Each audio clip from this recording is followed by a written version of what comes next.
Nunca olvidaré aquella mañana en que mi corazón latía con la misma ansiedad de una adolescente que va a su primera cita.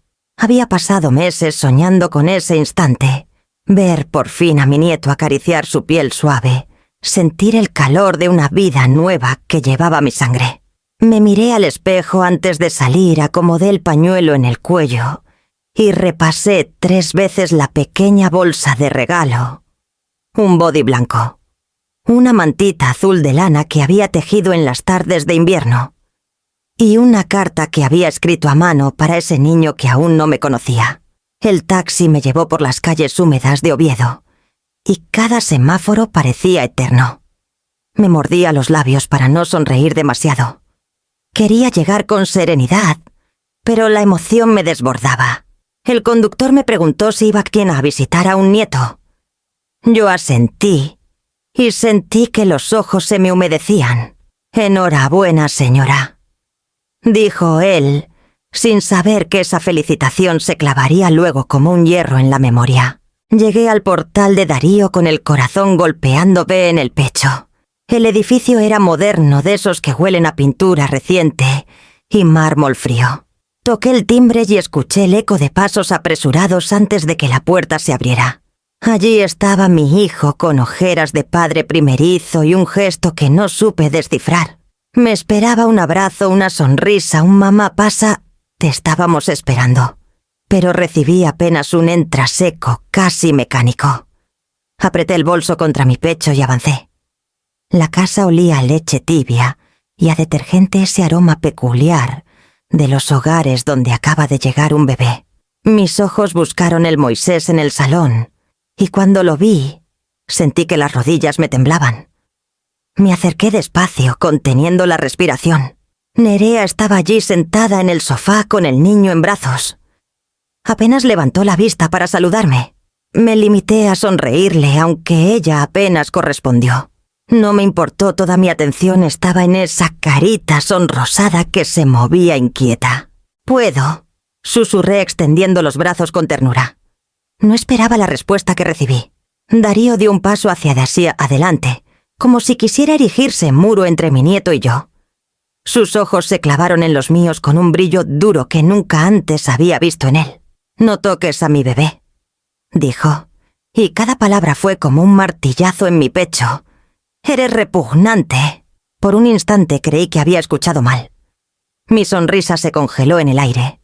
Mis brazos quedaron a medio camino suspendidos, como si alguien me hubiera cortado los tendones.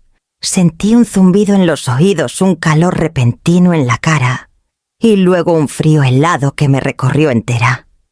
Miré a Nerea esperando que interviniera, que dijera que era una broma de mal gusto, que añadiera, aunque fuera un gesto de compasión.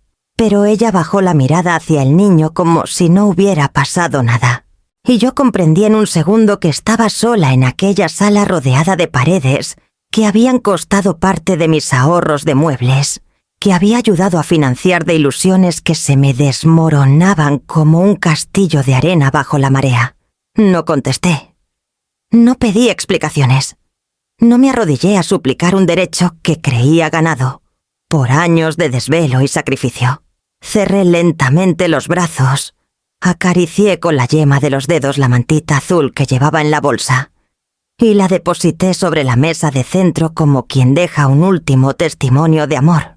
Mi hijo seguía mirándome rígido como si esperara que yo gritara o llorara allí mismo, pero no le di ese espectáculo.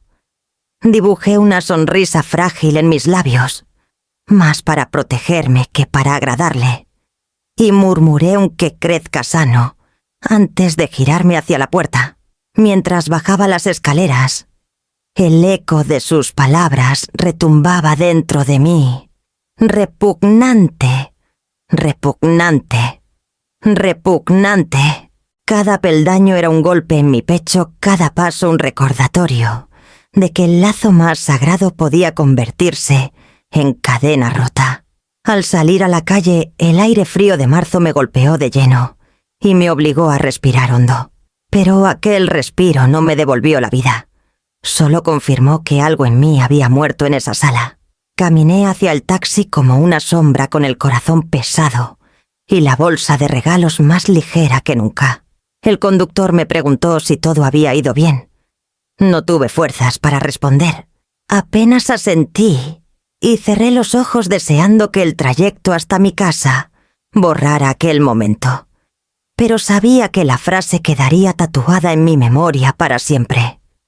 Y cuando crucé la puerta de mi hogar con el silencio esperándome como un viejo enemigo, comprendí que esa herida no cicatrizaría fácilmente y que el dolor apenas estaba comenzando a desplegarse en mi vida. El taxi avanzaba despacio por las calles húmedas de Oviedo.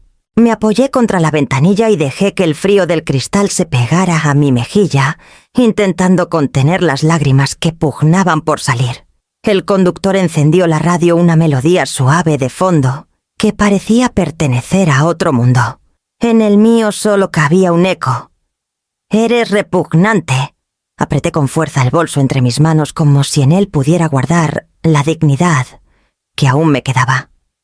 Recordé la mantita azul que había dejado en su mesa, ese último gesto de ternura que había quedado abandonado en un salón donde ya no era bienvenida. Me pregunté si algún día la usarían o si acabaría en un cajón, olvidada como yo.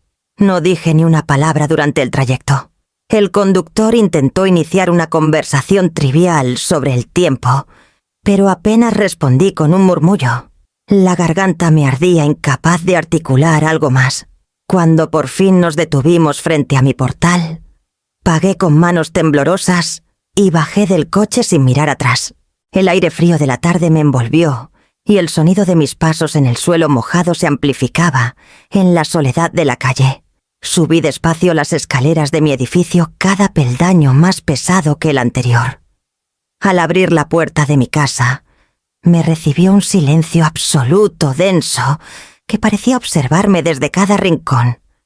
Coloqué el bolso sobre la mesa y me quedé de pie en medio del salón sin saber qué hacer. El reloj de pared marcaba las 7:15, con un tic-tac insistente que, en lugar de darme calma, me taladraba la cabeza. Normalmente aquel sonido me recordaba la rutina, la vida ordenada que había construido con tanto esfuerzo. Esa tarde, sin embargo, me pareció una burla cruel del tiempo, como si cada segundo repitiera que había perdido algo irrecuperable. Me dejé caer en el sillón.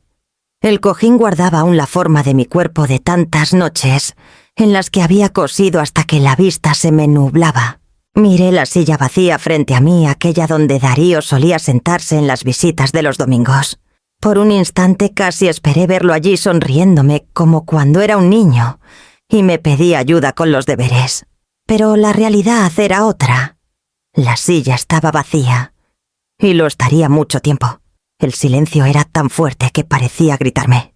Me envolvía en un murmullo seco que decía lo que yo no me atrevíase a pronunciar, que mi hijo ya no me reconocía como madre, que mi presencia se había convertido en una molestia. Pensé en llamarlo, en pedirle una explicación, pero mis dedos se quedaron inmóviles sobre el teléfono. ¿Qué palabras podrían borrar las que él ya me había lanzado con tanta dureza? La noche cayó lentamente sobre la ciudad y yo seguí allí sentada en la penumbra escuchando el eco de mi propia respiración. Me prometí no derrumbarme, al menos no todavía. Sabía que si me dejaba vencer por las lágrimas en ese momento, nunca volverías a levantarme. Encendí una lámpara y abrí un cuaderno viejo, ese donde alguna vez había anotado sueños y cuentas de gastos. Pasé las páginas lentamente hasta que me encontré con una anotación de hacía décadas, Darío para su matrícula universitaria. Allí estaban las cifras exactas de lo que había ahorrado, con cada puntada de aguja. Cerré el cuaderno de golpe. Comprendí que no solo había financiado sus estudios o su boda, había hipotecado mi vida entera para que él caminara con paso firme. Y ahora, en este salón desierto, lo único que quedaba era mi soledad, más ruidosa que cualquier grito. Me puse de pie, respiré hondo y me acerqué a la ventana. Las luces de la ciudad titilaban a lo lejos, indiferentes a mi dolor. En ese momento supe que el vacío apenas comenzaba a desplegarse en mi vida y que tendría que enfrentar el recuerdo de mis propios orígenes para entender hasta dónde podía llegar mi resistencia. Cuando cierro los ojos en medio de este silencio, no veo la cara de mi hijo ni la de mi nieto. Veo la mía, pero mucho más joven, con las rodillas manchadas de barro y las manos agrietadas por el frío. Regreso a aquel pueblo leonés donde nací, una aldea pequeña que olía a leña húmeda y a pan racionado. Era la posguerra y todo parecía en ruinas, incluso los sueños. Mi padre se levantaba de madrugada para ir al campo con herramientas gastadas y mi madre encorvada lavaba ropa ajena en un río helado. Yo, siendo apenas una niña, aprendí muy pronto que la infancia no siempre viene con juegos.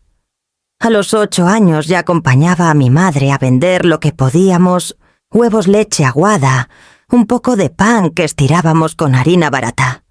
A los 10 me mandaban a cuidar hijos de vecinos mientras mis amigas, las pocas que quedaban, aún jugaban con muñecas de trapo. Recuerdo una tarde de invierno, el viento soplaba con rabia por las rendijas de nuestra casa de adobe. Yo trataba de coser un calcetín agujereado con aguja torcida y mi madre, sin levantar la vista del barreño, me dijo: «Eudosia, aprende a remendar porque los pobres no tiramos nada, ni la esperanza». Esa frase se me quedó grabada porque la esperanza era lo único que nunca nos sobraba. El hambre era compañera constante. Había días en que mi estómago rugía tanto que parecía que hablaba. Íbamos a la escuela con un trozo de pan duro envuelto en un paño, y eso era nuestro banquete. A veces, con suerte, un poco de caldo aguado. Me acuerdo de mirar las manos de mis profesores, limpias, suaves, y compararlas con las mías, ásperas, con grietas que sangraban en invierno. Yo quería tener manos así algún día, manos que no dolieran, manos que pudieran escribir el futuro en lugar de cargar con él. Fue en aquellos años, entre paredes que se desmoronaban y suelos de tierra húmeda, cuando hice una promesa íntima, casi sagrada: mis hijos no conocerían el hambre como yo. No dejaría que la miseria les arrebatara la inocencia.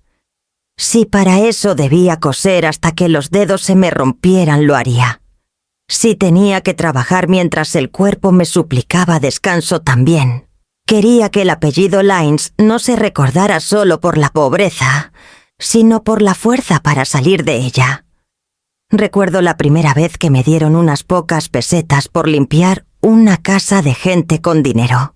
Vi aquellos suelos brillantes, la vajilla alineada en vitrinas, los niños de la familia con zapatos nuevos y ropa planchada. Esa visión, lejos de despertar envidia, me alimentó un fuego por dentro. Pensé: si ellos pueden vivir así, mi hijo también podrá. Aquel día volví caminando bajo la lluvia, con el uniforme empapado y las manos heladas, pero por dentro iba convencida de que un futuro distinto era posible, aunque me costara la vida entera. Ese recuerdo es el que siempre me sostuvo en los años duros de juventud. Y es también el que me atormenta ahora, porque me pregunto si todo aquel sacrificio se puede borrar con una sola frase. Pasé hambre para que mi hijo no la pasara, trabajé desde niña para que él pudiera estudiar sin preocupaciones. Cada puntada de aguja, cada escalera fregada, cada noche de desvelo, fueron ladrillos en el camino que le construí. Y sin embargo, allí estaba yo, 70 años después, escuchando de sus labios que era repugnante. Esa palabra tan dura y seca se posó sobre mi promesa de infancia como una piedra que aplasta una flor. Me aferro a la memoria de aquella niña pobre que juró cambiar el destino de los suyos. Esa niña sigue dentro de mí, recordándome que la dignidad no se negocia, que incluso en el barro más frío uno puede encontrar la fuerza para levantarse. Y sé que aunque el dolor de hoy me derrumbe, esa fuerza será la que me obligue a mirar hacia adelante, a tomar decisiones que aún no me atrevo a pronunciar, pero que laten en lo profundo de mi pecho. Cuando pienso en mi juventud, no me veo en bailes, ni en paseos por la playa, ni en cafés con amigas. Me veo rodeada de telas, hilos y escobas. Me veo con las manos encallecidas los ojos cansados y la espalda encorvada antes de tiempo. Porque mientras otros vivían, yo sobrevivía, y toda mi supervivencia estaba destinada a un solo propósito. Darío. Cuando me casé con su padre, yo ya sabía que la vida no nos regalaría nada. Él era un hombre trabajador, pero la fábrica en la que entró apenas pagaba lo suficiente para sostener 2 platos de comida decentes al día. Yo completaba el resto. Conseguí un pequeño puesto en un taller de costura y un cuarto húmedo, donde 10 mujeres cosíamos sin parar para cumplir plazos imposibles. El aire estaba cargado de pelusa y de cansancio, y al final del día, los dedos dolían tanto que parecía que se me habían partido. Con lo que ganaba allí, apenas se cubría el alquiler de un piso modesto en Oviedo. Así que por las tardes me dedicaba a limpiar escaleras. Recorría comunidades enteras baldeando los suelos, frotando barandillas hasta que brillaban, recogiendo bolsas de basura que otros dejaban con descuido. Las vecinas me daban propinas pequeñas, algunas incluso un pedazo de pan o un puñado de frutas. Todo lo aceptaba porque todo era un granito más en la montaña que yo quería levantar para Darío. Recuerdo que cuando nació me parecía un milagro. Lo miraba dormir en la cuna y me juraba que no le faltaría nada, que nunca conocería el hambre ni la vergüenza que yo había conocido de niña. Esa promesa se convirtió en mi brújula, en mi obsesión. Cada peseta que caía en mis manos tenía ya destino la educación de mi hijo. Mientras las otras chicas de mi edad ahorraban para un vestido bonito o para un viaje a la costa, yo escondía mis monedas en un sobre marcado con su nombre. No había lujos en mi vida, apenas algún café en la estación los domingos, y hasta ese capricho me lo quitaba si podía transformarse en un cuaderno para él. Muchas noches me encontraba al borde de la cama contando las monedas una por una, y luego miraba a Darío dormir. Pensaba en el futuro como quien acaricia un tesoro invisible. Veía en mi mente la imagen de mi hijo de mayor, con un título en la mano, con un trabajo respetado, con una vida sin carencias. Yo me decía, esto vale la pena aunque yo me quede sin nada. No niego que hubo momentos de cansancio extremo. Había días en que el frío del invierno calaba hasta los huesos mientras fregaba escaleras, y otros en que el calor del taller de costura me dejaba empapada de sudor y polvo. Pero incluso en esos momentos me repetía que cada gota de sudor era un ladrillo en la casa que estaba construyendo para él. Hubo invitaciones a fiestas que rechacé, amistades que se apagaron por mi ausencia, oportunidades de vivir mi propia vida que dejé pasar. ¿Qué importaba todo eso? Mi mundo giraba alrededor de un solo eje, Darío. Yo no existía como mujer independiente, solo como madre. Cuando él empezó la escuela, yo era la madre que llegaba con los zapatos gastados y las manos enrojecidas, pero también la que siempre pagaba a tiempo los libros y las excursiones. Me enorgullecía ver cómo los profesores lo trataban como a un niño con futuro. Y yo lo creía con toda mi alma, él tenía un futuro brillante, y yo estaba dispuesta a quedarme sin presente para asegurárselo. No niego que hubo sacrificios dolorosos. El vestido de boda que siempre soñé nunca existió. Me casé con un traje prestado. Las vacaciones en la playa que veía en las postales se quedaron en la pared de la cocina. Los caprichos, los muebles nuevos, las noches de cine. Todo se sacrificó en el altar de la educación de mi hijo. Y lo hice con una sonrisa, porque cada vez que veía a Darío dar un paso más, aprender una palabra nueva, sacar buenas notas, sentía que el mundo entero me aplaudía en silencio. Era mi recompensa secreta, invisible a los demás, pero inmensa para mí. Ahora, sentada en esta soledad, pienso en aquella mujer joven que renunció a tantas cosas. Me pregunto qué habría sido de ella si hubiera guardado algo para sí misma. Pero lo cierto es que en aquel entonces ni lo consideré. Yo era madre antes que persona, y mi vida estaba escrita en función de él. Por eso, cuando años después lo vi caminar en la universidad, con los libros bajo el brazo y la seguridad de quien sabe que tiene todo por delante. Sentí que había cumplido, que mi misión estaba realizada, y no sabía aún que la factura emocional llegaría mucho más tarde, en forma de una palabra que todavía me quema repugnante.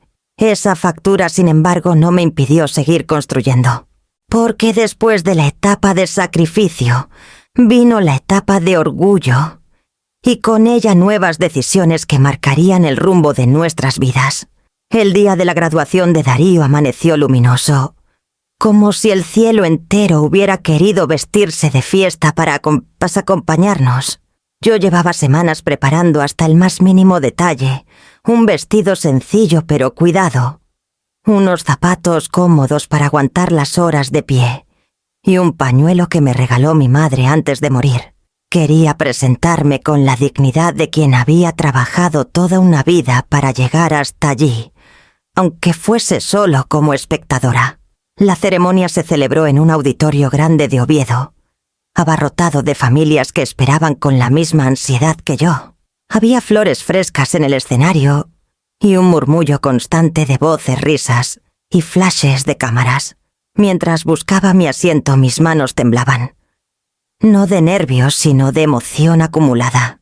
Era el día en que todo mi esfuerzo, cada peseta guardada, cada escalera fregada y cada noche en vela, adquiría sentido.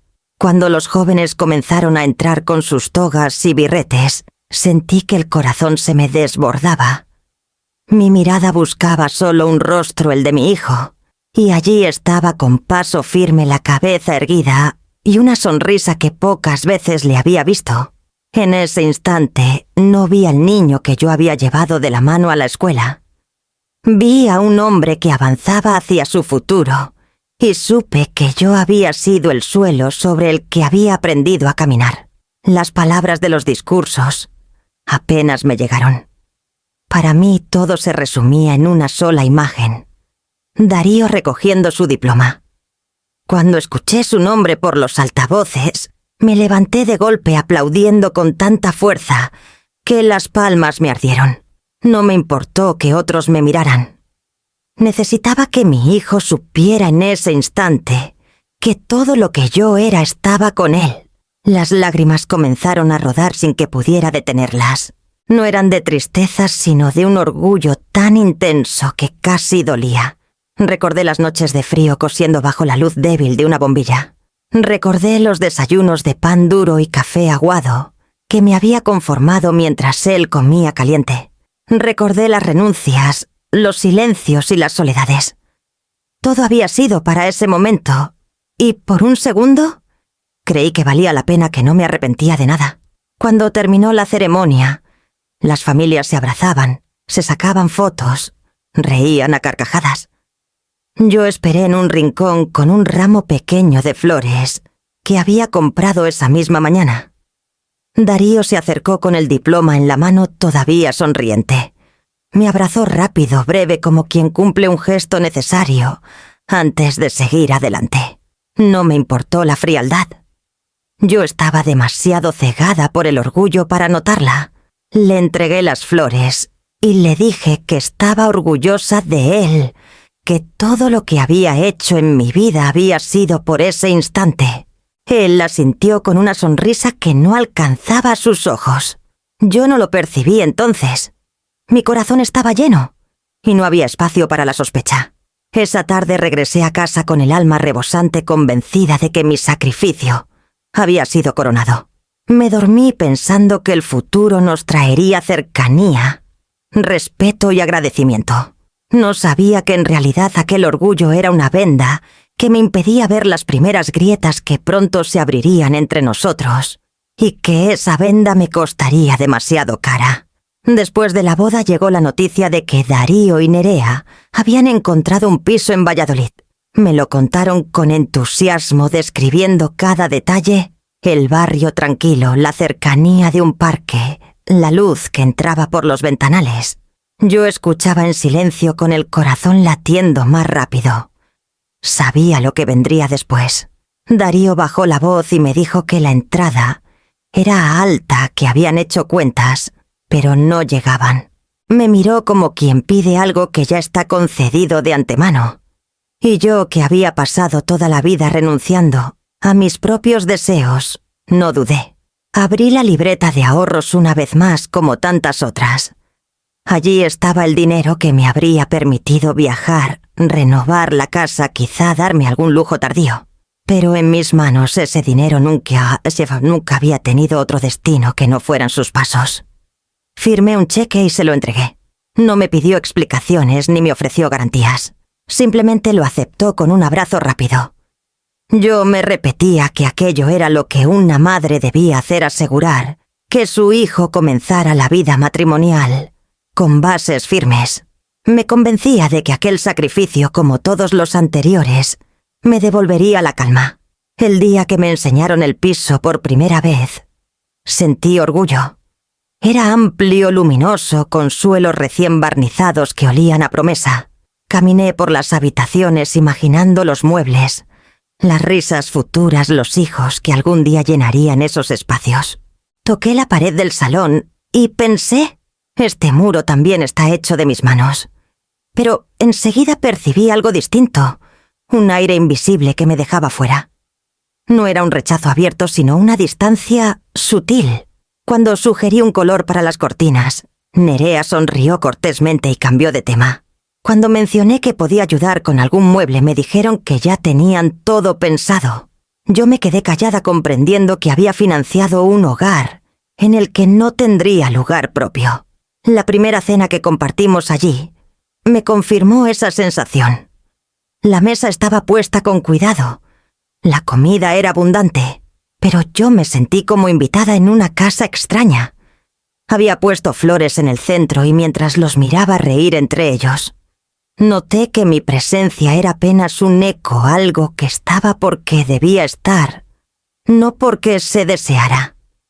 Sin embargo, cuando me despedí aquella noche y bajé las escaleras, me repetí que lo importante era que Darío estuviera feliz, que el piso le daba estabilidad, que las paredes nuevas lo protegerían de las inseguridades que yo había sufrido en mi infancia. Me convencí de que mi papel no era ocupar espacios, sino abrir caminos. Aún así, en el fondo de mi pecho comenzó a crecer una incomodidad que no supe nombrar. Era como si aquellas llaves que abrían la puerta del piso también hubieran cerrado otra, la de nuestra cercanía. Y por primera vez, empecé a preguntarme si todo lo que había construido para él acabaría levantando un muro entre los dos. Esa duda me acompañó silenciosa hasta que la noticia de un embarazo vino a cambiarlo todo, devolviéndome una ilusión que creí perdida. La noticia llegó una tarde de verano. Darío me llamó con voz alegre, esa alegría que pocas veces dejaba escapar, y me dijo: «Mamá, vamos a tener un hijo». Sentí que el mundo se detenía. El calor de julio se transformó en un aire fresco que me recorrió entera, y la soledad de mi salón se llenó de música invisible. Colgué el teléfono y me quedé sentada largo rato con la mano en el pecho. El corazón me golpeaba como si volviera a ser joven. Yo, que tantas veces había soñado con tener un nieto en mis brazos, por fin podía imaginarlo, no como un deseo, sino como una certeza. Era como si la vida me regalara una segunda oportunidad de ver crecer a alguien desde el inicio, sin las privaciones que yo había tenido, sin los sacrificios extremos que me habían marcado. Al día siguiente fui al centro de Oviedo. Entré en el Corte Inglés con el paso ligero de quien va a cumplir una misión. Nunca antes había sentido tanta ilusión al ver estanterías llenas de ropa diminuta, bodys de algodón, zapatitos de lana, gorros suaves como la brisa. Elegí con cuidado acariciando cada prenda, imaginando la piel del bebé rozándola. Compré un conjunto blanco con pequeños bordados, convencida de que sería su primer traje especial. Volví a casa con las bolsas colgando de los brazos y una sonrisa que no se borraba. Extendí las prendas sobre la mesa y las miré como si fueran un tesoro. Entonces decidí algo más, abrir una libreta de ahorro exclusivamente para él. Fui al banco, ingresé un modesto primer monto y puse en el sobre con los documentos una nota escrita de mi puño para el futuro de mi nieto. Aquellas palabras me parecieron un pacto secreto con el destino. Cada semana, aunque fuera poco, añadía algo más. El dinero que antes me guardaba para un café, para un libro, para un detalle personal. Ahora iba directo a esa cuenta. No sentía privación. Al contrario, me llenaba de esperanza, porque cada moneda era como un ladrillo que yo colocaba en el camino de alguien que aún no sabía pronunciar mi nombre. Mientras tanto, en mi casa empecé a preparar un rincón especial. Coloqué una caja grande en el armario y fui guardando allí las mantas que tejía por las noches, los juguetes pequeños que encontraba en las tiendas, los cuentos que había comprado en una feria de libros. Soñaba con leérselos en voz baja, con verlo dormirse en mis brazos. La espera se volvió mi motor. Me levantaba cada mañana con la certeza de que pronto llegaría una nueva vida a iluminar mis días. Las primeras dudas, esas grietas que había sentido tras la boda y con la compra del piso, se disolvieron bajo la ilusión. Me repetía que con un nieto todo cambiaría, que el amor borraría cualquier distancia, que la familia se uniría de nuevo en torno a la criatura. No veía o no quería ver las señales de frialdad que aún persistían en las palabras de Nerea o en los silencios de Darío. La esperanza me cegaba como un velo que cubría la verdad incómoda. Solo pensaba en el día en que escucharía el llanto del bebé por primera vez y en cómo mis brazos al fin encontrarían su lugar natural. Esa ilusión me sostuvo durante meses, hasta que la llegada del niño trajo consigo algo inesperado, un muro invisible que no tardaría en levantar su sombra entre nosotros. El día del parto me llegó la noticia a través de un mensaje corto. Ya ha nacido. Todos bien.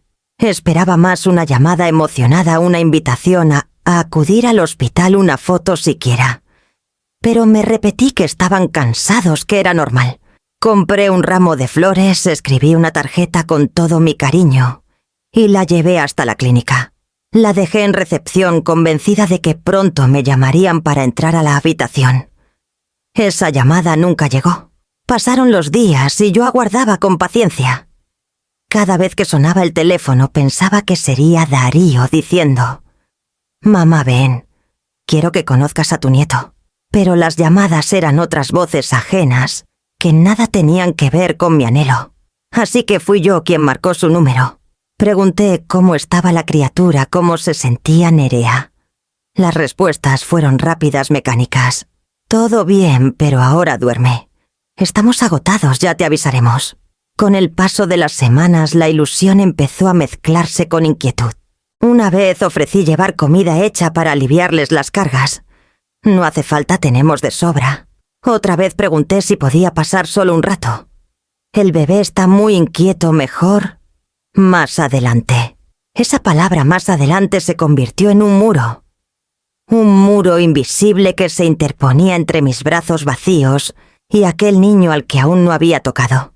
Intentaba consolarme pensando que eran padres primerizos, que la ansiedad y el cansancio los hacían cautos. Pero la comparación era inevitable. Veía a mis vecinas, a mis amigas, todas orgullosas, mostrando fotos con sus nietos en brazos desde el primer día, mientras yo guardaba silencio, inventando excusas para no confesar que todavía no había podido abrazar al mío. Cada noche abría el armario donde guardaba la caja con las mantitas, los juguetes y los cuentos. Los acariciaba como si en ellos pudiera sentir al niño que me negaban. Había días en que me convencía de que todo cambiaría, que pronto recibiría la invitación. Otros días la esperanza se debilitaba como una vela que titila a punto de apagarse. Las conversaciones con Darío eran cada vez más breves. Notaba un tono distante, como si hablara con una desconocida. Ya no me preguntaba por mi salud ni por mis cosas. Las llamadas eran frías, funcionales, como si yo no existiera más allá de la formalidad. Con Nerea la frialdad era aún más evidente. Apenas un saludo educado, cuando de vez en cuando me pasaba el teléfono. Yo seguía esperando como quien se sienta junto a una puerta cerrada, convencida de que un día se abrirá. Pero el silencio se convirtió en costumbre, y lo que al principio fueron excusas aisladas, terminaron siendo la norma. En mi interior, algo empezaba a resquebrajarse. El amor seguía ahí, intacto, pero comenzabas a mezclarse con un dolor que me resultaba insoportable. Y aún así no imaginaba que la primera visita autorizada no me traería el abrazo esperado, sino la herida más profunda de mi vida. El día que tanto había esperado llegó al fin. Después de meses de excusas y silencios, Darío me llamó una tarde y dijo: «Mamá, ¿puedes venir la semana que viene a conocer al niño?». Apenas pude responder. La voz se me quebró de pura emoción. Colgué el teléfono y me quedé mirando el calendario como si aquella fecha fuera un milagro escrito en rojo. Los días previos los viví como en un sueño. Preparé un pequeño regalo, una manta nueva bordada con las iniciales del bebé y un osito de peluche que había encontrado en una tienda del centro. Los dejé listos en una bolsa junto a una tarjeta donde escribí unas palabras que nacieron de lo más hondo, para que sepas que la abuela siempre estará contigo. La mañana señalada me levanté temprano. Apenas pude probar bocado. El estómago era un nudo de nervios y esperanza. Escogí la mejor ropa, que tenía una blusa clara y el chal que mi madre me había dejado en herencia, como si de algún modo quisiera que 3 generaciones se reunieran en ese encuentro. El trayecto hasta Valladolid se me hizo eterno. Cada semáforo parecía un obstáculo entre mí y el abrazo que había soñado durante tantos meses. Cuando por fin llegué, respiré hondo antes de tocar el timbre. Me abrió Darío. Su rostro era serio, cansado, y aunque intenté abrazarlo, él se apartó con un gesto breve, casi imperceptible. Dentro de la casa todo olía a colonia infantil y a ropa recién lavada. Mis ojos recorrieron el salón hasta encontrar lo que buscaban, un Moisés blanco. Y dentro de él, aquel pequeño ser que llevaba mi sangre. Sentí un vuelco en el pecho, un temblor que me recorrió de pies a cabeza. Nerea estaba allí sentada en el sofá. Tenía al niño en brazos envuelto en una manta celeste. Apenas levantó la mirada para saludarme con un hola tan débil que se desvaneció en el aire. Yo no le di importancia. Toda mi atención estaba fija en ese rostro diminuto que se movía inquieto. Me acerqué despacio con el corazón en la garganta. Extendí los brazos con ternura sin prisas, como quien ofrece un refugio. Mi voz salió temblorosa. «¿Puedo cogerlo un momento?». El silencio se hizo espeso. Darío, de pie junto a Nerea, dio un paso adelante y se interpuso. Sujetó al bebé con firmeza, alejándolo de mí. Sus ojos fríos se clavaron en los míos, y entonces pronunció la frase que me partió en dos: «No toques a mi bebé». «Eres repugnante». El mundo se detuvo. Sentí que el suelo desaparecía bajo mis pies. Mis brazos quedaron suspendidos en el aire como ramas secas que no encuentran a qué aferrarse. La palabra repugnante retumbaba en mis oídos como un martillazo una y otra vez. Miré a Nerea esperando un gesto, una corrección, una mínima defensa, pero ella callaba con la vista fija en el niño como si no hubiera escuchado nada. Su silencio fue tan hiriente como las palabras de mi hijo. Mi cuerpo entero temblaba. Durante un segundo pensé en responder, en gritarle todo lo que había hecho por él, todo lo que había renunciado para darle la vida que tenía. Pero las palabras se atragantaron en mi garganta. Solo logré forzar una sonrisa amarga, esa que uno dibuja para que no se vea la herida abierta. Dejé la bolsa de regalos sobre la mesa con un movimiento lento, casi ceremonial. El osito y la manta quedaron allí, testigos mudos de un amor rechazado. No quise hacer una escena delante de mi nieto ni convertir aquella primera visita en un recuerdo aún más doloroso. Di un paso atrás, bajé los brazos y asentí con un gesto pequeño, como aceptando un veredicto. Ninguno me detuvo cuando caminé hacia la puerta. Ninguno me pidió que me quedara, que al menos tomara un café. El aire fuera de la casa me golpeó en la cara como un látigo helado. El camino de regreso se me hizo interminable. Conducía como un autómata sin mirar el paisaje, repitiendo en mi mente la misma frase: eres repugnante. Nunca antes esas palabras habían tenido tanto peso. Nunca antes habían venido de un lugar tan hondo. Cuando llegué a mi casa, me senté en el sillón sin quitarme el abrigo. El silencio me rodeaba más cruel que nunca. Y comprendí que aquel día no solo me habían negado el abrazo de un nieto, también me habían arrancado la ilusión que me había sostenido durante meses. Supe entonces que algo se había roto de manera definitiva y que ese quiebre marcaría el camino de las decisiones que pronto tendría que tomar. La primera noche después de aquella visita, no pude dormir. Daba vueltas en la cama escuchando el crujido de la madera y el tic-tac del reloj, como si fueran reproches. Me levanté antes de que amaneciera y sin pensarlo puse la cafetera. El aroma llenó la cocina, pero no me reconfortó como otras veces. Me senté en la mesa frente a la silla que siempre había ocupado Darío cuando era niño. Era una silla vieja de madera gastada por los años con la huella de su cuerpo grabada en el asiento. Allí lo había visto desayunar antes de ir a la escuela con el pelo alborotado y la mochila arrastrando. Allí lo había reprendido cuando no hacía los deberes y allí también lo había abrazado después de cada logro. Ahora la silla estaba vacía.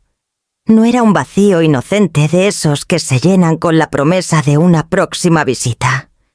Era un vacío distinto, áspero, como si se hubiera convertido en un recordatorio cruel de que algo se había roto para siempre. Mientras miraba ese asiento, repetía las palabras que él me había lanzado. Eres repugnante. Cada sílaba me atravesaba como un cuchillo y cada repetición era más dolorosa que la anterior. Entonces comprendí que mi amor hasta ahora incondicional tenía un límite, que no podía seguir entregando mi vida entera a alguien que me negaba dignidad. El respeto, me dije, es la base de todo vínculo. Y si mi propio hijo me lo arrebataba, ¿qué quedaba entonces de la maternidad que me había definido durante décadas? No podía permitirme seguir alimentando un lazo que solo me devolvía humillación. Tomé la taza de café entre las manos, sentí el calor atravesar mi piel y pensé que tal vez había llegado la hora de cuidarme a mí misma. Había dado todo mis fuerzas, mis ahorros, mis años. Había convertido mi vida en la de Darío, pero él había levantado un muro y me había dejado fuera. Ese asiento vacío no era un accidente, era su decisión. Respiré hondo y cerré los ojos. El dolor seguía allí punzante, pero bajo la herida empezaba a germinar algo nuevo, una claridad fría, casi serena. Yo no podía obligarlo a quererme, pero sí podía decidir que mi vida no seguiría girando en torno a quien me despreciaba. La sangre tira, siempre lo supe. Pero sin respeto la sangre se convierte en cadena. Y yo ya no quería vivir encadenada. Apoyé la taza en la mesa y acaricié el respaldo de la silla despidiéndome en silencio de esa imagen del hijo que creí eterno. Ya no volvería a esperarle en esa mesa como antes. A partir de ese momento mi amor tendría condiciones, y la primera de ellas era que me miraran con la dignidad que merezco. Con esa certeza me levanté y caminé hacia mi habitación. Había llegado la hora de tomar decisiones que cambiarían el rumbo de todo lo que vendría. Aquel amanecer, mientras la primera luz se colaba por la persiana, comprendí que no podía seguir postergando lo inevitable. El asiento vacío de la cocina me había mostrado la verdad, con brutal claridad. El amor que había sostenido durante toda una vida se había roto, y con él se desmoronaba la idea de que la sangre lo perdona todo. Me vestí sin prisa con una calma que contrastaba con el temblor interior que me había acompañado en los últimos días. Preparé un café, lo bebí de pie junto a la ventana y me obligué a escuchar el silencio como si fuera un testigo. No había más excusas, ni esperas, ni esperanzas vacías. Había llegado la hora de tomar una decisión que nunca imaginé cortar a Darío. No de mi memoria, pero sí de mi legado. Busqué el número de Fermín Aróstegui en la agenda de cuero que guardaba en el cajón. Él había sido el abogado de confianza de mi difunto marido, un hombre serio, discreto, que siempre supo escuchar sin juzgar. Marqué despacio como si cada dígito sellara una despedida. Cuando al fin respondió con su voz grave y pausada, me limité a decir: «Fermín, necesito que hagamos cambios en mi testamento. Quiero borrar el nombre de mi hijo». Hubo un silencio breve al otro lado de la línea, un silencio que pesó más que cualquier palabra. Luego escuché su respiración contenida antes de responder. «¿Está usted segura, doña Eudosia?» «Es una decisión irreversible». Mi voz salió más firme que nunca, como si el dolor me hubiera forjado una armadura. No hay nada más seguro en mi vida. Fermín no insistió. Conocía mi carácter. Sabía que yo no era de hablar a la ligera. Me citó para la tarde siguiente en su despacho de Valladolid. Colgué y me quedé inmóvil unos segundos con el teléfono aún en la mano, escuchando el eco de mis propias palabras. Quiero borrar el nombre de mi hijo. Nunca pensé que pronunciaría esa frase, pero al hacerlo sentí una paz extraña, como si por fin hubiera recuperado el control de mi destino. El día transcurrió entre recuerdos y dudas. Me vinieron a la mente las veces que Darío corrió hacia mí de niño, los abrazos que parecían eternos, las noches en que lo cuidé con fiebre. Por un instante me pregunté si estaba traicionando a esa versión suya, a ese niño que un día me llamó mamá, con ternura. Pero enseguida me impuse la realidad. El hombre que me había llamado repugnante no era aquel niño. Y yo no podía vivir eternamente atada a un fantasma. La tarde siguiente crucé el umbral del despacho de Fermín, con el paso lento pero seguro. Él me recibió con cortesía y me ofreció asiento en su mesa de madera oscura.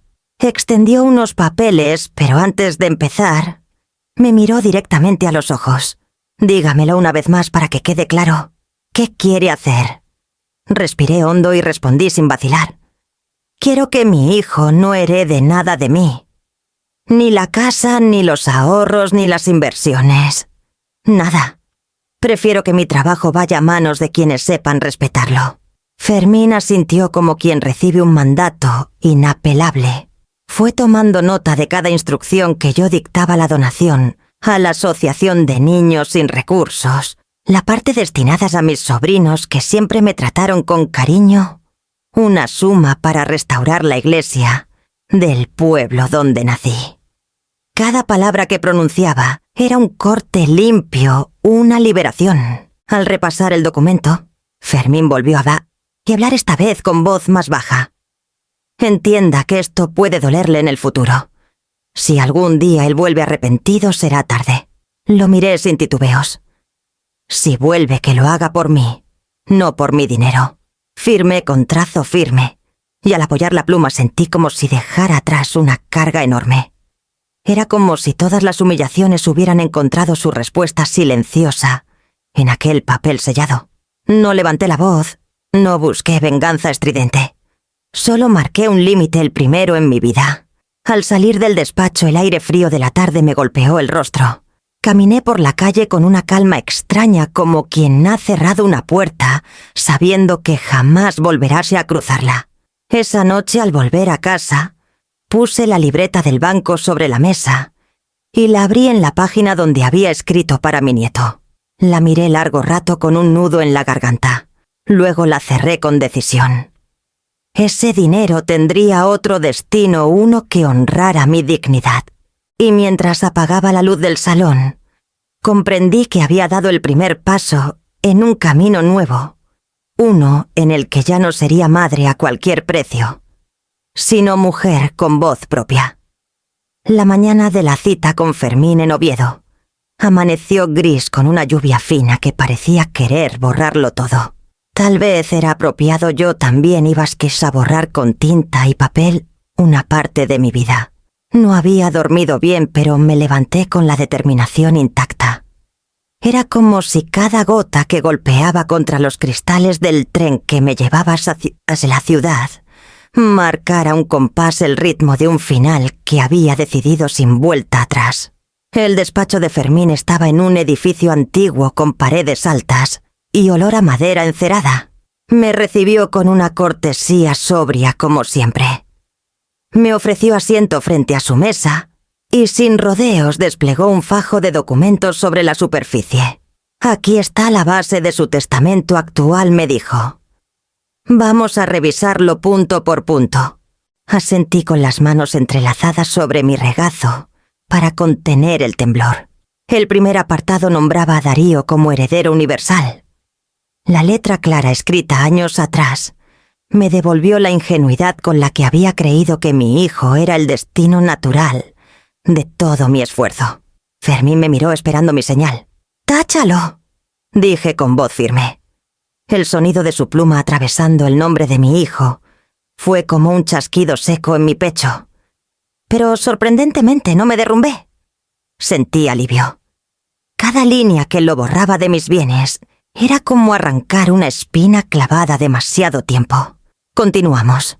La casa donde vivo, esa en la que pasé mi viudez y en la que guardo tantos recuerdos, figuraba a nombre de Darío. «¿Qué quiere hacer con la vivienda?», preguntó Fermín. Lo pensé unos segundos mirando por la ventana. Luego respondí: «Quiero que la casa sea para mis sobrinos, Ana y Mateo. Han estado a mi lado sin pedirme nada, solo cariño. Aquí encontrarán un refugio si lo necesitan».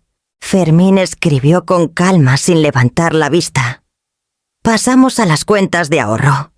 El total no era enorme, pero sí fruto de una vida de privaciones. «Ese dinero irá a la asociación juvenil del barrio», dije con decisión. «Conozco al director, sé que luchan para que los chicos no se pierdan en la calle. Prefiero que cada euro alimente futuro y no indiferencia». El abogado asintió haciendo las anotaciones correspondientes. Llegamos a las inversiones, un pequeño fondo que había crecido con los años sin que yo lo tocara. «¿Y esto?», preguntó. Sonreí por primera vez en toda la mañana. «A la protectora de animales». Siempre soñé con hacer algo por esos seres que no tienen voz, que ellos hereden lo que mi hijo despreció. Mientras Fermín escribía sentí una paz inesperada. Cada decisión no era solo un reparto de bienes, era una declaración de principios. No quería que mi vida terminara reducida a un insulto en boca de mi propio hijo. Quería que mi trabajo se transformara en algo que dejara huella, aunque fuese lejos de mi sangre. Cuando terminamos el repaso, Fermín levantó la vista. «Doña Eudosia, hemos eliminado por completo el nombre de su hijo. ¿Está segura de que no quiere dejarle nada, ni una cláusula mínima?». Respiré hondo y le sostuve la mirada. «Él ya me quitó lo esencial, el respeto. No necesito que también cargue con mi legado». Sacó entonces un documento limpio recién redactado con las modificaciones. Cada página llevaba un espacio en blanco para mi firma. Sentí el peso de la pluma en mis dedos y por un instante me tembló la mano. Era la última oportunidad de echarme atrás, de ceder al instinto de madre. Pero luego recordé el momento en que Darío retrocedió con su hijo en brazos y escuché de nuevo el eco era repugnante. Firmé. 1 vez, 2, 3. Cada trazo era como una liberación. Fermín fue recogiendo las hojas con cuidado, ordenándolas en una carpeta de cuero. Cuando terminé, apoyé la pluma en la mesa y sentí que un hilo invisible que me había atado durante décadas se rompía al fin. «Está hecho», dijo el abogado con solemnidad. «Su testamento queda reformulado». Me recliné en la silla, cerré los ojos y dejé escapar un suspiro profundo. Por primera vez en meses no sentí rabia ni humillación. Sentí control. Mi vida, mi esfuerzo, mi voluntad, todo volvía a estar en mis manos. Antes de despedirnos, Fermín me preguntó si quería notificar a Darío de inmediato. Negué con la cabeza. No necesito explicaciones ni escenas. Prefiero que lo descubra cuando ya no esté. Así sabrá que la dignidad también se hereda aunque no le toque nada material. Salí del despacho con paso lento pero erguido. Afuera la lluvia había cesado y un rayo de sol iluminaba las piedras mojadas de la calle. Caminé despacio respirando el aire limpio. No era alegría lo que sentía, pero sí una calma que me parecía más valiosa que cualquier herencia. Aquella tarde, al llegar a casa, me senté en la cocina frente a la silla vacía de Darío. Ya no me dolía de la misma manera. Seguía siendo un vacío, sí, pero un vacío elegido, no impuesto. Por primera vez comprendí que también se puede ser madre poniendo límites y que no todo sacrificio merece repetirse. Encendí una vela en memoria de los años vividos, dejé que la llama ardiera en silencio y me prometí no volver atrás. Y en ese silencio sereno empezó a gestarse algo nuevo. La fuerza de callar, de no buscar más llamadas, de dejar que fuera él quien sintiera el peso del eco. Después de firmar el Nuevo Testamento, algo dentro de mí se aquietó. El torbellino de rabia, tristeza y culpa se fue apagando como un incendio que ya no encuentra madera para seguir ardiendo. Comprendí que la única forma de no volver a ser herida era abrazar el silencio como escudo. Dejé de llamar. Durante años había sido yo quien mantenía el hilo, quien buscaba excusas para escuchar su voz o para ofrecer ayuda. Ahora solté ese cabo. El teléfono seguía en su lugar, pero cada vez que su nombre aparecía en la pantalla, lo dejaba sonar hasta que el timbre se extinguía en el aire. Si enviaba mensajes, yo contestaba con monosílabos. Bien, gracias. No necesitaba justificarme ni dar explicaciones. Lo mismo ocurrió con el dinero. Durante mucho tiempo, Darío había recibido de mí pequeños auxilios disfrazados de regalos, un sobre para completar el coche, una transferencia cuando decían que llegaban justos a fin de mes, el pago discreto de alguna factura atrasada. Todo eso terminó. Cada vez que insinuaban necesidad, yo cerraba la puerta con la misma frase: no puedo. Al principio me costó pronunciarla, pero luego descubrí que esa negativa no me quitaba nada. Al contrario, me devolvía dignidad. Con el tiempo mi vida empezó a llenarse de otros sonidos. Me apunté al centro de voluntariado del barrio donde ayudabas a niños con las tareas escolares. Allí encontré una ternura que me era negada en casa. Sus sonrisas al comprender un problema de matemáticas, sus abrazos espontáneos al despedirse, eran la confirmación de que aún tenía amor que dar y que alguien estaba dispuesto a recibirlo. También redescubrí la vida de barrio. Comencé a ir a la panadería cada mañana solo para charlar con Carmen, la dependienta que siempre tenía una broma lista.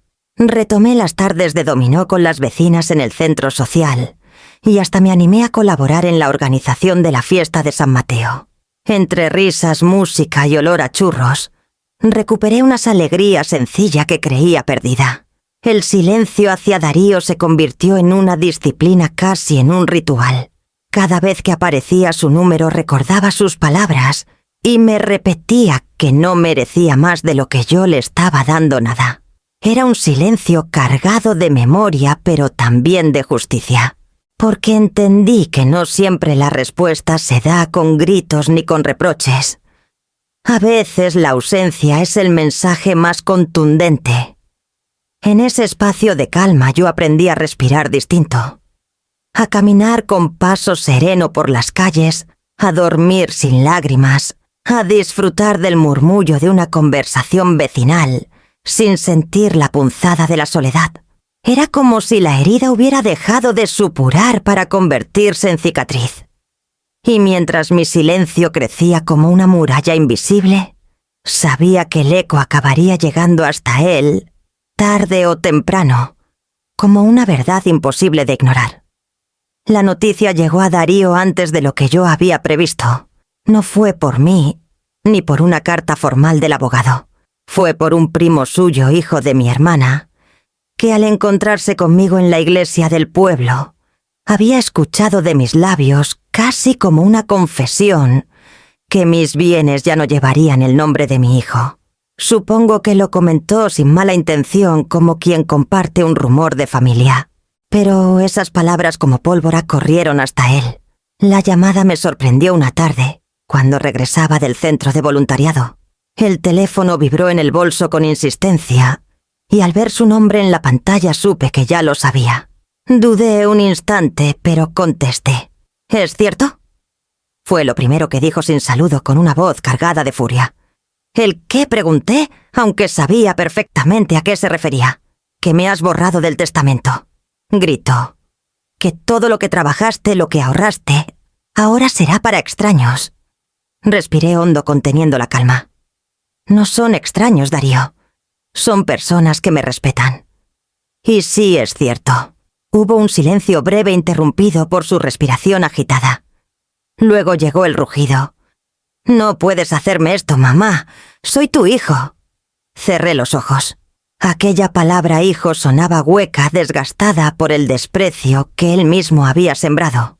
Lo que no puedes hacer tú es insultarme y esperar que te premie con mi legado. Eso no tiene nada que ver, replicó con un tono áspero. Una cosa es una pelea, otra muy distinta. Es dejarme sin lo que me corresponde. ¿Lo que te corresponde? Dije despacio, midiendo cada sílaba. Era mi respeto. Y lo perdiste el día que me llamaste repugnante, delante de tu mujer y de tu hijo. Sentí cómo al otro lado se hizo un silencio tenso, como si mis palabras hubieran atravesado una armadura que nunca imaginó vulnerable. «Exageras», murmuró. Estaba nervioso, no lo dije en serio. Lo dijiste con toda la seriedad del mundo. Contesté sin temblar. Y ahora tienes que aprender que las palabras tienen consecuencias. Su voz cambió de registro, dejó la furia para disfrazarse de súplica. «Mamá, por favor. Yo contaba con eso. La casa, el dinero. Es lo que cualquier padre deja así a sus hijos». Me estremecí no por compasión, sino por la frialdad con que hablaba. No mencionaba amor, cuidado, memoria. Solo hablaba de bienes, de cifras, de herencia. Comprendí que en su mente yo ya no era más que un puente hacia lo material. «No tocarás mi legado». «Darío», dije con voz baja pero firme. «Porque mi legado no es solo dinero, son años de sacrificio, de dolor y de dignidad. Y esa dignidad no pienso regalársela a casa a alguien que me pisotea». Él estalló entonces en un torrente de reproches. Que yo era injusta, que estaba cegada por el rencor, que Nerea tenía razón cuando decía que yo dramatizaba. Cada palabra era un intento desesperado de arrastrarme de nuevo a la culpa, a esa obediencia ciega que me había acompañado durante décadas. Pero ya no surtía efecto.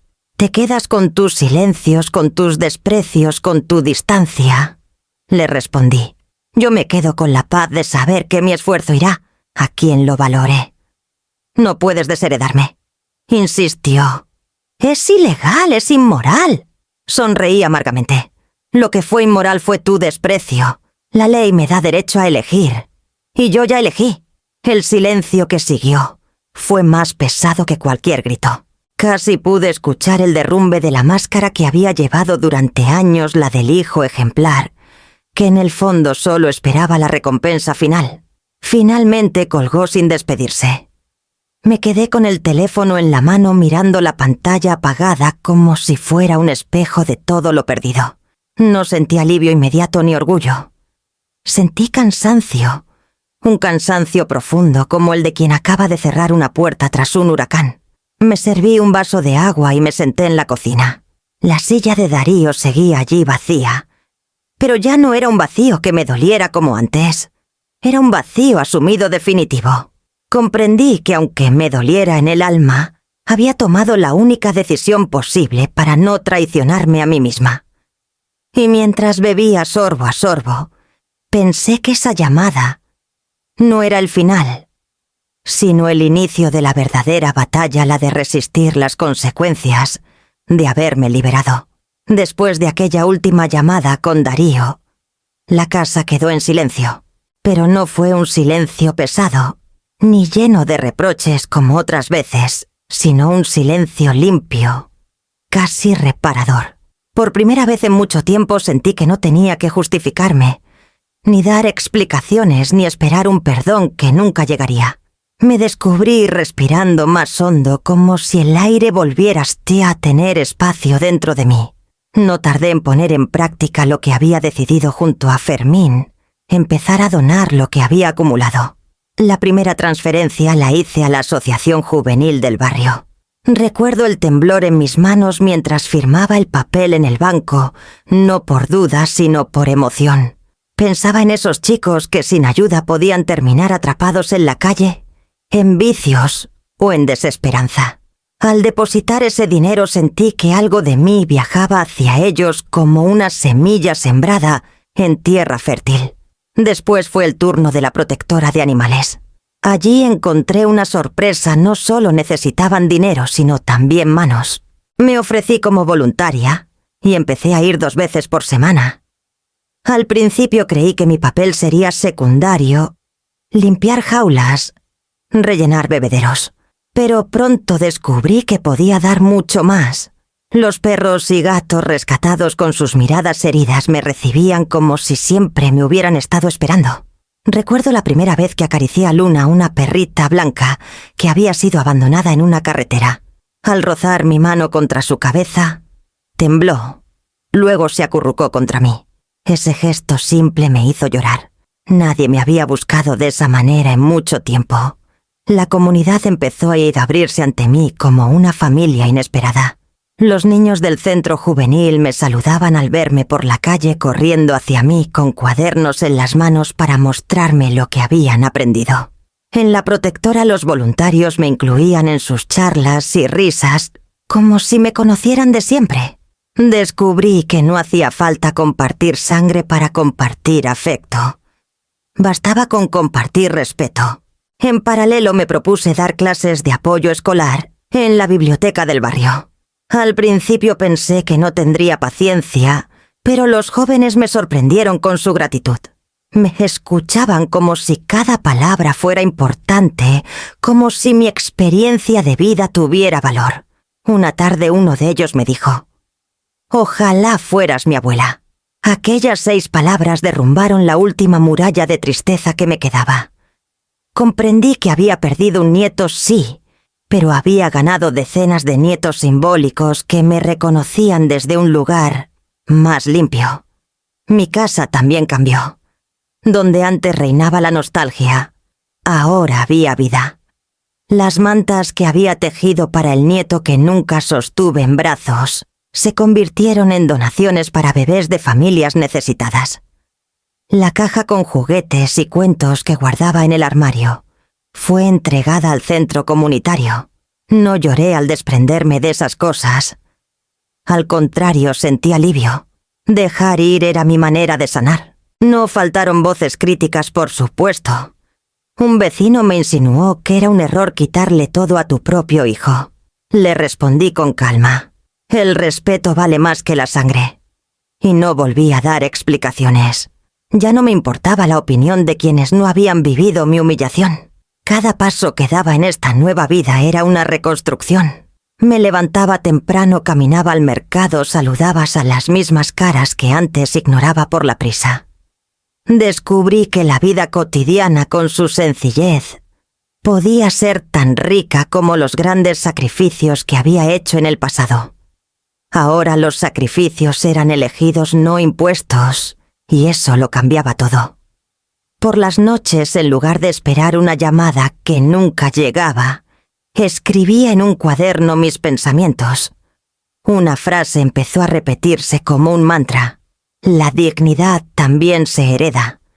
Me convencí de que aunque Darío no recibiera mis bienes, sí quedaría en el aire el ejemplo de una mujer que aprendió a poner límites. Con el tiempo las cicatrices dejaron de doler.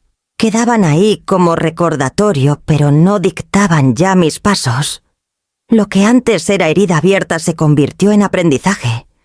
Y lo que antes era soledad, ahora era comunidad. Mirando atrás me doy cuenta de que reconstruí mi calma con ladrillos distintos. La risa de un niño que aprendía a leer, el ronroneo de un gato. Rescatado el saludo cálido de una vecina en la plaza. Era una calma hecha de gestos pequeños pero verdaderos, que pesaban más que cualquier herencia malagradecida. Así entendí que mi legado ya estaba repartido en vida, no en un papel notarial. Y que al final, lo que de verdad dejamos No son propiedades, sino huellas. Una tarde, mientras regresaba de la protectora con olor a jabón y a pelo mojado en la ropa, me detuve frente al espejo del pasillo. Vi mi reflejo, y por primera vez en años no vi cansancio ni tristeza. Vi una mujer que había aprendido a sostenerse sola y que había encontrado una familia en los brazos de desconocidos agradecidos. Y fue en ese instante, al mirarme de frente, cuando supe que el verdadero cierre aún no había llegado. Faltaba enfrentar cara a cara a quien había intentado reducirme a nada. Mi vida al final no se resume en las cuentas del banco ni en la escritura de una casa. Se resume en una frase que nunca olvidaré: eres repugnante. Así me llamó mi hijo.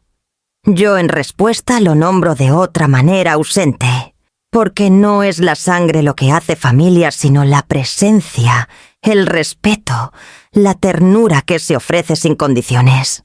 Aprendí que se puede dar todo y recibir nada, y que el verdadero error no es haber amado demasiado, sino haber confundido el amor con la obligación de aguantarlo todo. Durante años creí que mi sacrificio era suficiente para comprarme gratitud.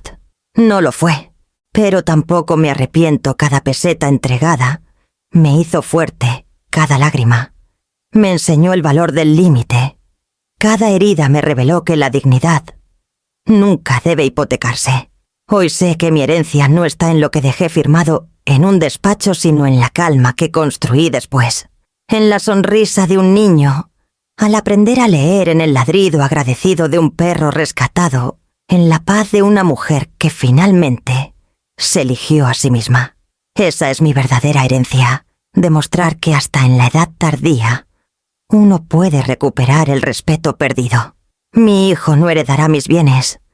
Lo que podría haber sido suyo se repartirá entre quienes nunca me llamaron indigna. Y aunque algunos lo juzguen severo, yo lo siento justo, porque aprendí que el respeto pesa más que la sangre y que el silencio también puede ser un testamento. De mí quedará poco unas fotos amarillentas, un chal doblado, en un cajón, y este ejemplo. El ejemplo de una mujer que soportó desprecios hasta que decidió que no merecía ni uno más. Mi hijo me llamó repugnante.